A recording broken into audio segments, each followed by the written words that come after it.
श्री स्वामी समर्थ. मी महेश काळे. माझ्या यूट्यूब चॅनलमध्ये तुम्हा सगळ्यांचं मनापासून अभिनंदन करू. व्हिडिओला सुरुवात करतो. बघा 3 ऑक्टोबर ते 12 ऑक्टोबर दरम्यान शारदीय नवरात्र उत्सवाला सुरुवात होणार आहे. आणि बघा हा जो उत्सव आहे या कालावधीमध्ये आपल्याला आई भगवतीची जास्तीत जास्त दुर्गादेवीची सेवा करायची असेल. बघा भलेही तुम्ही घटस्थापना करत असाल किंवा करत नसाल किंवा तुम्हाला अखंड दिवा लावणार असाल किंवा नसाल तरी पण बघा या शारदीय नवरात्रीमध्ये मला तर वाटतं की कुठलीही स्त्री अशी नसेल की जी काहीच उपाय करणार नाही, काही सेवा करणार नाही. मग तिच्याकडून जितकी सेवा होईल तितकी सेवा ती करत असते. आणि बघा बाकीच्या ज्या काही गोष्टी आपण करत असतो तर तीसुद्धा करत असेल. बघा आजच्या या व्हिडिओमध्ये मी तुम्हाला नवरात्रीच्या अगोदर घरात काही वस्तू आणायच्या आहेत ते मी तुम्हाला सांगणार आहे. बघा त्यामुळे बघा व्हिडिओ तुम्ही संपूर्ण पहा म्हणजे तुम्हाला तुमच्या सर्व प्रश्नाची उत्तरे मिळून जातील. बघा शारदीय नवरात्रीचा उत्सव हा बघा आपल्या आईच्या देवीच्या दुर्गा भवानीच्या तुळजाभवानीच्या महत्त्वाचा उत्सव मानला जातो. या कालावधीमध्ये आपण देवीच्या 9 रूपांची आपण बघा सेवा करत असतो. आणि बघा आपल्या कुलस्वामिनीची सेवा आपण करत असतो. आता बघा ह्याच्या सेवेमध्ये बघा काही लागणाऱ्या वस्तू ज्या बघा आहेत ना त्या तुम्हाला आणायच्या आहेत. तर सगळ्यात अगोदर बघा तुमची कुलदेवी तुम्हाला माहीत असणे आवश्यक आहे. बऱ्याच लोकांना कुलदेवी माहीत नसते. बघा तुम्हाला जर तुमच्या कुलदेवी माहीत नसेल, बघा आपली कुलदेवी तुम्ही स्वतः अगदी कशी ओळखू शकता बघा याबद्दलचा व्हिडिओ मी तुमच्यासाठी लवकरच आणेन. बघा ज्यांना माहीत आहे किंवा बघा ज्यांना माहीत नाही, बघा बऱ्याच जणांना शक्यच होत नाही तर बघा त्यांनी तुमच्या जवळच्या स्वामी केंद्रामध्ये जावं आणि तिथे प्रश्नोत्तराचा कार्यक्रम असतो त्या ठिकाणी बघा तुम्ही जाऊ नये. बघ तुम्हाला उपाय किंवा हा जो मार्ग आहे तो तुम्हाला तुमच्या प्रश्नाचे उत्तर मिळून जाईल. बघा दुसरं जसं की बघा आपण अगदी बघा तुम्ही वेगवेगळं राहत असाल किंवा तुमच्या सासूबाई वेगळ्या राहत असतील, तुम्ही वेगळे राहत असाल, नव्यानेच तुम्ही नवीन संसार थाटत असाल तरीसुद्धा बघा तुमच्या घरामध्ये कुलदेवी असणं, कुलदेवीची जी काही बघा कुळाचा बघा कुलदेवी कुळाचा उद्धार करते, कुळाचं रक्षण करते, तिचा फोटो असणं महत्त्वाचं आहे. आणि बघा आपल्या हिंदू धर्मामध्ये प्रत्येकाच्या घरामध्ये कुलदेवीचा फोटो असेलच. बघा नसेल तर तो तुम्ही आवर्जून आणा बरं का. बघा या सगळ्या गोष्टी तुम्ही घटस्थापनेच्या अगोदर केल्या तरीसुद्धा चालेल किंवा बघा अगदी अगोदर आणल्या तरी हरकत नाही बरं का. काहीच होत नाही. फक्त बघा पितृपक्षात खरेदी करावं. बघा तुम्ही कुलदेवीला आणत आहात त्यामुळे बघा तुमच्या घरी आणत आहात त्यामुळे तुमचे पितर देखील तुमच्यावरती नाराज होणार नाहीत. बघा ज्यांना शंका असेल तर बघा त्यांनी आणायचं असेल तर आणा, नाहीतर मग तुम्ही घटस्थापनेच्या पहिल्या दिवशी आणू शकता बरं का. किंवा तुम्ही मग बुकिंग वगैरे करून ठेवली असेल तर ती चालेल. किंवा बघा टाक जरी तुम्हाला बनवायचे असतील, जुने टाक देऊन ते तुम्ही नवीन टाक जे आहेत ना तर असं जर एखाद्याला करायचं असेल किंवा बघा एकदा नवीन टाकसुद्धा करायचं असेल तर करावं. तर बघा तुम्हाला नवीन टाक जर तुम्हाला घ्यायचं असतील करायचं असतील तर तुम्ही आता ते बनवायला टाकू शकता. टाक बनवायला टाकणं म्हणजे बघा सोनारकडे ते टाक बनवायला देत असतो. बघा लगेच तुम्हाला तो देणार नाही त्यामुळे बघा ह्या गोष्टींना 7 ते 8 दिवस सहज लागू शकतो. तुम्ही आता ते करू शकता. घटस्थापना येईलच मग तुम्ही ते टाक जे आहे ना ते आणू शकता. त्यानंतर दुसरी महत्त्वाची गोष्ट म्हणजे बघा दुर्गा सप्तशतीचा ग्रंथ. दुर्गा सप्तशती ग्रंथ बघा सगळ्या स्वामी भक्ताकडे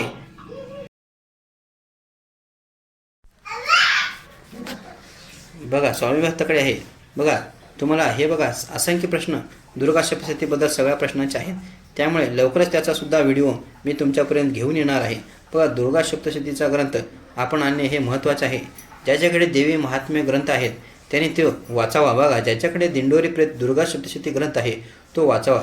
ज्याच्याकडे दुसरा कुठल्या तरी प्रकाशनाचा असेल त्याने तो वाचावा. बघा अगोदरच जर एक ग्रंथ असेल तर दुसरा ग्रंथ आणण्याची गरज नाही बरं का तुम्हाला. एकच बघा एका घरामध्ये एक असले तर चालेल ग्रंथ. बघा आपल्याला ठीक करायचं आहे आणि ती सेवासुद्धा आपल्याला करून घ्यायची आहे. बघा तुमच्याकडे अगोदरच ग्रंथ असेल तर दुसरा आणायची गरजच नाही. बघा ज्यांना इच्छा असेल त्यांनी जवळच्या केंद्रामध्ये जाऊन दिंडोरी प्रेरणे दुर्गा सप्तशतीचा ग्रंथ आणू शकता. आता बघा याचं कारण असं आहे की बघा मराठी प्राकृतमध्ये ते आणि बऱ्याच वेळा असे प्रश्न येतात की ताई आमच्याकडे संस्कृत आहे वाचू शकता का, दादा आमच्याकडे संस्कृत आहे तुम्ही वाचू शकता का. बघा इच्छा असेल तर तुम्ही वाचू शकता, संस्कृतसुद्धा तुम्ही पठण करू शकता. पण काय होत नाही आपले जर कधी उच्चार वगैरे चुकले तर आपल्याला भीती वाटते की देव आपल्याला काही करत नाही ना. पण बघा मनातूनच आपल्या येतं की माझं काहीतरी चुकलं असेल, माझं थोडंसं चुकलं. तर हे जे मराठी प्राकृत पण हे मराठी प्राकृत ग्रंथ असल्यामुळे आपल्याला समजायलाही आणि वाचायलाही सोपं जातं बरं का. आणि त्याहून सोपं म्हणजे बघा तुमची इच्छा असेल तर तुम्ही जवळच्या केंद्रामधून ते घेऊ शकता. बघा त्यामुळे मग तुम्ही ना दुर्गा सप्तशतीचे हे जे ग्रंथ आहे ना ते बघा घटस्थापनेच्या अगोदर तुम्ही आणून तुमच्या घरामध्ये ठेवू शकता. बघा त्यानंतरच बघा तुम्हाला ऑनलाईनसुद्धा हे भेटू शकतं बरं का. ऑनलाईन ऑर्डर करू शकतो. आता सध्या ऑनलाईनचा जमाना आलेला आहे. बघा पुस्तकाची दुकान वगैरे आहेत त्या ठिकाणीसुद्धा तुम्ही दुर्गाशक्तीचा ग्रंथ जे आहे ते तुम्हाला अगदी सहजपणे उपलब्ध होऊन जाईल. बघा त्यामुळे तुमची जर परिस्थिती असेल तरच बघा तुम्ही हे घेऊ शकता. मी तुम्हाला बघा हे घ्या असं सांगणार नाही. बघा त्याचबरोबर बघा स्त्रीयंत्र, जर तुम्हाला स्त्रीयंत्र घ्यायचं असेल तर तुमची परिस्थिती असेल तर तुम्ही नव्याने स्त्रीयंत्र घ्यायचं आणि ते सगळ्यात महत्त्वाचं बघा स्त्रीयंत्र फक्त घरात ठेवायचं आणि त्याच्यावरती सेवा करायची नाही, काही नाही बघा. तर त्या यंत्राला काही फायदा होणार नाही. कारण आपल्याला बघा कुंकुमार्चनाची सेवा जी आहे ह्या नवरात्रीमध्ये करायची असते. आता स्त्रीयंत्र नाही तर कुंकुमार्चन होणार नाही. तर असं नाही बघा, आपण देवीचा जो फोटो असतो ना किंवा आपल्या घरामध्ये देवी अन्नपूर्णेची मूर्ती असते तिच्यावरची सुद्धा आपण स्त्रीयंत्र करू शकतो. बघा स्त्रीयंत्रावर बऱ्याच काही हे ज्या कुंकुमार्चनासाठी बरेचसे पर्याय आहेत. त्यामुळे बघा त्याच्यावरती सुद्धा तुम्ही कुंकुमार्चन करू शकता. बघा ज्याला स्त्रीयंत्र आणायचं आहे त्याने बघा देवीची जी घटस्थापना असते म्हणजे पहिली माळ असते त्यामुळे पहिल्या माळ्याच्या दिवशी जाऊन तुम्ही स्त्रीयंत्र जे आहे तर ते आणू शकता. बघा त्याचबरोबर येतं ते बघा गजलक्ष्मी. बघा गजलक्ष्मी तुमच्या घरामध्ये बघा बऱ्याच जणांकडे तुम्ही पाहिलं असेल की गजलक्ष्मी जी आहे तर ती जोडीने असते.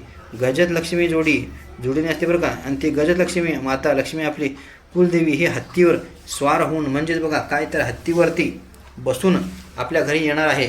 बघा ज्याची इच्छा असेल त्याने आणि आवर्जून गजलक्ष्मी आहे ना त्याने आणावा. आणि बघा ज्याच्याकडे नसेल त्याने नाही घेतली तरीसुद्धा चालेल. गजंत लक्ष्मी घरात आल्यावर खूप पैसा येईल असं ते मी तुम्हाला म्हणत नाही, पण ज्यांना इच्छा आहे त्यांनी या गोष्टी करायला हव्यात, काही हरकत नाही. बघा त्यानंतर या नवरात्रीच्या कालावधीमध्ये आपल्याला काही गोष्टीची खरंच गरज पडते बरं का. त्याच्यातीलच एक कवड्याची सेवा. बघा कवड्याची सेवा मग बघा आपल्या कुलस्वामिनीला कवड्या अतिशय प्रिय आहेत. कवड्या घरात ठेवणे शुभ मानलं जातं. काही लोक तर कपाटामध्ये पण ठेवतात. बघा कुलदेवीला प्रिय असते ती. किती कवड्या बघा तुम्ही 7, 9, 11, 21 तुमची इच्छा असेल तितकी तुम्ही आणू शकता. तर बघा जर तुमची सेवा होत नसेल तर ह्या गोष्टी तुम्ही आणू नका. बघा त्याच्यावरती सेवा करायची असते. बघा त्या संदर्भात पण मी कवड्याची स्थापना आपल्या देवघरामध्ये कशी करावी याबद्दलचा सुद्धा व्हिडिओ आपल्या चॅनलवरती आहे. तुम्ही बघा नक्की जाऊन तो पाहू शकता. कवड्या घेताना बघा तुम्ही पांढऱ्या आणू शकता आहे. बघा त्या देवी लक्ष्मीला अतिशय प्रिय आहेत त्यामुळे बघा तुम्ही पिवळ्या कवड्यासुद्धा आणू शकता. आणि बघा ज्यांना पांढऱ्या कवड्या आणायच्या असेल त्यांनी ते आवर्जून आणू शकता. त्याचबरोबर बघा मी तुम्हाला असं सांगितलं की स्त्रीयंत्र ज्यांची इच्छा असेल त्यांनी आणावं. तर ते तांब्याच्या काही वस्तू आपल्याला लागत असतील. बघा बरेच लोक म्हणत असतील की बघा दिवा तांब्याचा वापरावा का, तर जो दिवा आहे ना तो तुमच्या बजेटनुसार कोणताही जीवाणू आणू शकता. आणि बघा ज्यांचं बजेट नाही तर त्यांनी अगदी मातीचा दिवा जरी लावला तरीसुद्धा चालेल.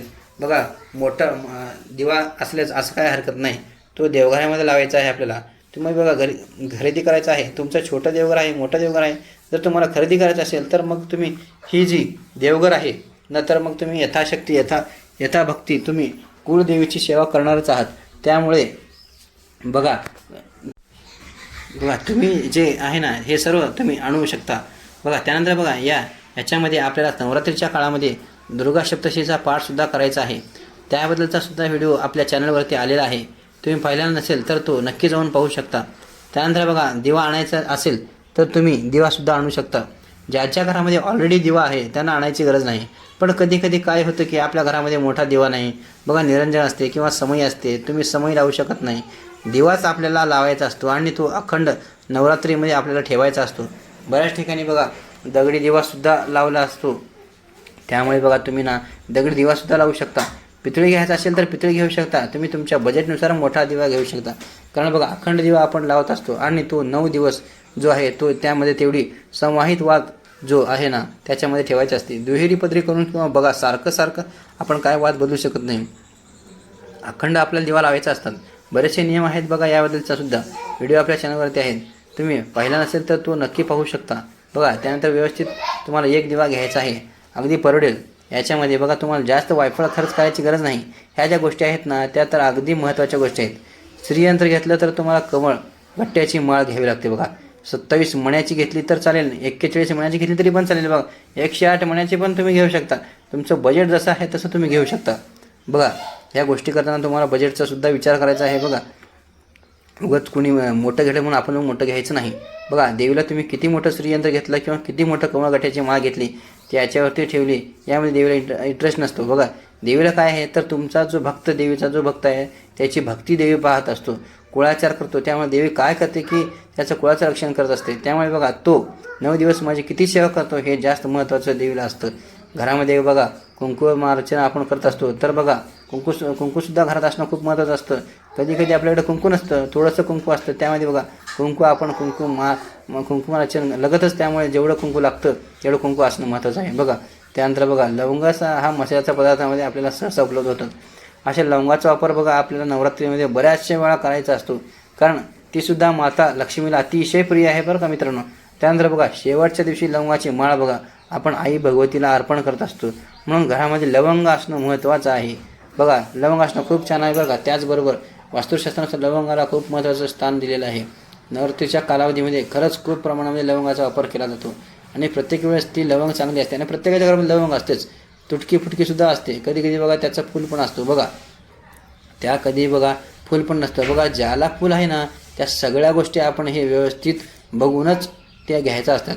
त्यानंतर बघा आपल्याला ते लवंग घेणं काही जड नाही बघा, अवघड पण नाही, पण जर तुमच्याकडे नसेल तर ऐनवेळी मग तुमची धावपळ होते. त्यामुळे बघा तुमच्याकडे लहान बाळ वगैरे असाल किंवा तुम्ही नोकरीला वगैरे जात असाल तर मग या बघा तुम्हाला आता जितकं सेवा करायला जमणार आहे तितकं मग तुम्ही आजच्या व्हिडिओमध्ये जसं काही तुम्हाला मी सांगितलेलं आहे तुमच्या बजेटनुसार तो खरेदी करायचा आहे.